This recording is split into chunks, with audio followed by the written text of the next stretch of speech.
सर्दी, खोकला व तापाने शरीरात आलेल्या कमजोरीवर औषधोपचार करण्यासाठी रुग्णालयात दाखल एक महिला रुग्ण रुग्णालयातील बेडवरून जमिनीवर पडल्याने मृत्यू झाल्याची घटना घडली।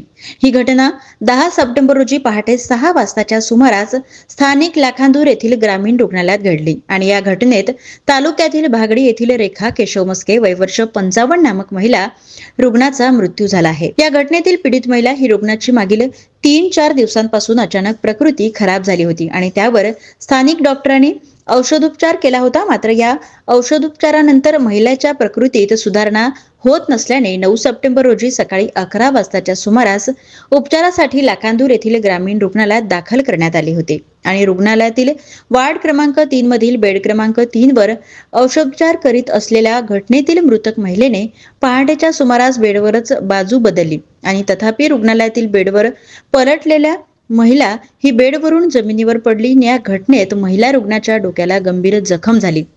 ही घटना रुग्णालयात उपस्थित डॉक्टर व आरोग्य कर्मचाऱ्यांच्या लक्षात येताच त्यांनी तत्काळ औषधोपचार केला। मात्र औषधोपचार केल्यानंतरही काही वेळातच ही महिलेचा या जागीच मृत्यू झाला।